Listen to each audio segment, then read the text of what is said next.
So I've got my board of black walnut. Let's come out here in the light. It's real pretty. It's got a lot of figure to it. But I got to split it down the middle and then glue it to itself. And then once I have, the fretboard, I'm going to start making sure one side is square. We can start putting in our frets and mapping out where we want those frets to go. Again, I'll be able to hide the seam between the two pieces I'm about to make with a fret. It's a pretty simple process, and I'll go through that when we go through fretting. But so now I'm just going to run this guy through my bandsaw, cut it in half, and then we can glue it to itself. So here is what was 1 is now 2. How beautiful. So to book match these, since they were like this, we're just going to open it like a book. Bloop, and check it out. Right there we've got some cool. So I'm going to try, because I'm going to epoxy these and fill these, and they look so cool when done, is once I square these two ends so that they match, that's going to be the bulk of the fretboard. I'm going to try to incorporate this stuff. This is going to be a killer base now that I'm seeing this. That's going to look really neat. So I'll fill these holes with some black epoxy. This thing, I almost want to get some water on this. Let me go get some water so we can see what this looks like. Alright, let's see.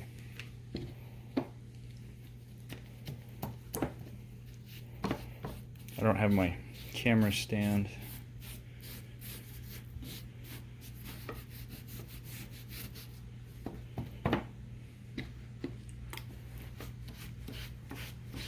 Guys out into the light. Let's go look at these things.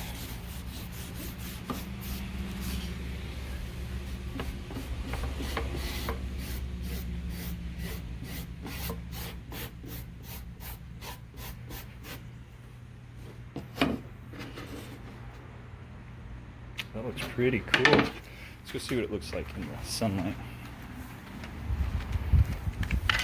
Yeah. That's gonna be killer. Lots of figure. Super cool. And it's just wide enough for a 4-string. So I need to glue these guys together, which means I'm gonna have to put a straight edge on this and use my, a miter, glue it. And then we'll clean up one edge, and that'll allow me to build off that as a reference for putting in the frets. Then we'll do our taper, our spacing, and all that stuff. And I'm going to do this before I do the neck, just because I want to have a fretboard so I know exactly how wide it's going to be. And I want to do my string spacing, because I haven't done a bass in a long time, and the strings on a bass are so much wider that I don't want to miscalculate and have a neck that doesn't have enough of a shoulder on the other side of the strings. So I'm going to just build the fretboard first and then reference the neck off of the fretboard's final width. So I need to glue these guys together, decide how long it's going to be, and then put a straight edge on it. And it's so thin I might be able to do that just with a long joint plane.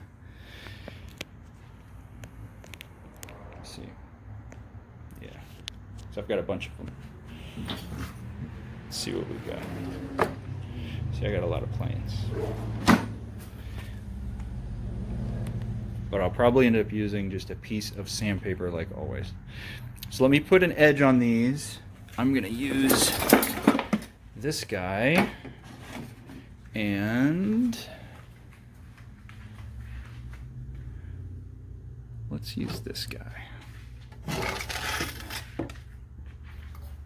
So give me a second. I'm going to see if I can't get these glued up real quick.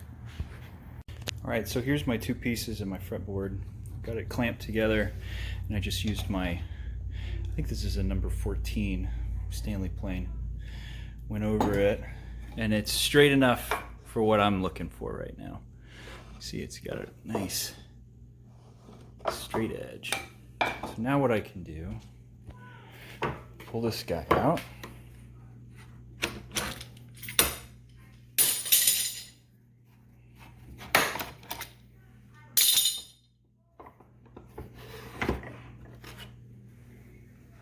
So now we've got some straight lines to reference.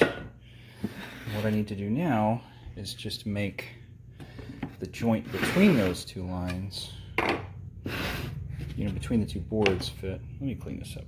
All right, so this is what I'm going for. I've decided to reverse these two. It looks really neat, and the grain does follow into itself. But so the way we get a perfect 90, it's very hard to get two 45-degree or 90-degree lines. And so what we do is, now that I know that this face is flat and this face is flat, do a book match, hold them together real tight, and then you get a straight board that you know is perfectly straight. And you sand these until they're butted up against, and there's no gaps. And then when you turn these like this, this angle plus this angle equals 180 degrees. Regardless of if this one's 91 and this one's 89, or this one's whatever, this one will have the opposing angle perfectly because we sanded them on a flat block.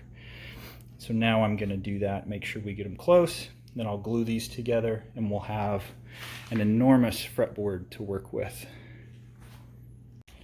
All right, I'm thinking about gluing this thing up. The seam is really tight. I mean, it's not going to be perfect because I'm going to glue this onto the neck. You just have to be really careful while you're fooling with it before you glue it onto a neck. That's the only issue with having a joint like that, because it's terrible to glue in grain like that. But I'm going to glue the whole thing down on the guitar neck, so it doesn't matter. But if I capture most of that, that's about what my fretboard's going to be. It'll be a little bit longer. The problem I was running into is, at its widest, the fretboard is going to be 60 millimeters. And right now, the center of this thing is like right at 60.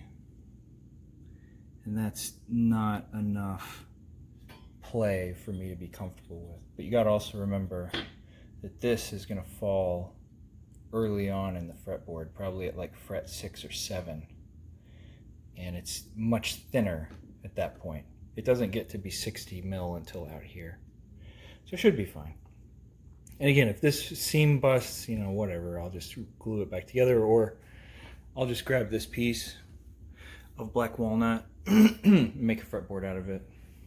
I just really wanted to keep this. So I'm thinking about gluing it up. The way I'm going to have to glue it is I'm going to put some 10-pound weights on each one of these guys to keep them down. I've got that piece of rock maple underneath. And then I'm going to use my bench vise with a dog. Let me see, where my dog's at. The dog in there.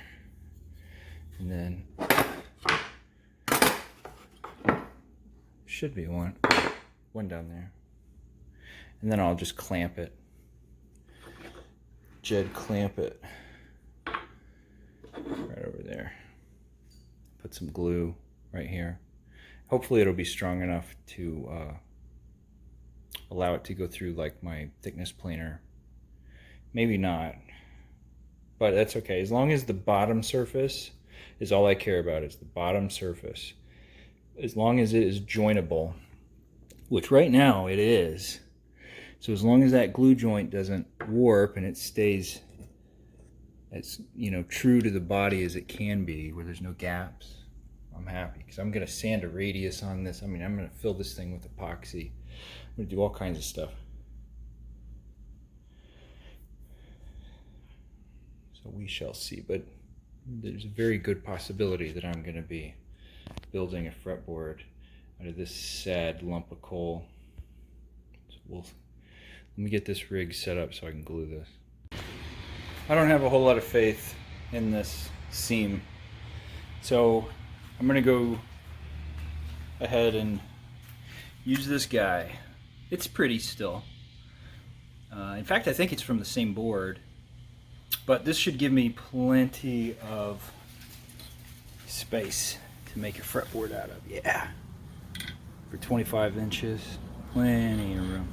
So what I need to do now is put a straight edge on this right here, and then I'm gonna cut off this excess and make it a square blank, and then from there we can start laying out center line, where we want our frets, that kind of stuff. So I think I'm going to use my, maybe I will just use a hand plane. This thing is such a bitch. It's so heavy. So I'm going to grab my hand plane and put an edge on this and then run it through my bandsaw. So I'm putting a flat surface on this with my plane. Just trying to get close. To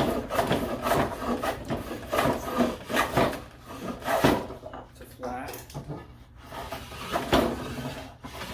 With a few more high spots. My vise is just terrible. This board has a weird belly on it. It's just not wanting to stick in my vise. But got it pretty well straight. No, it still sucks. It's really high on the ends.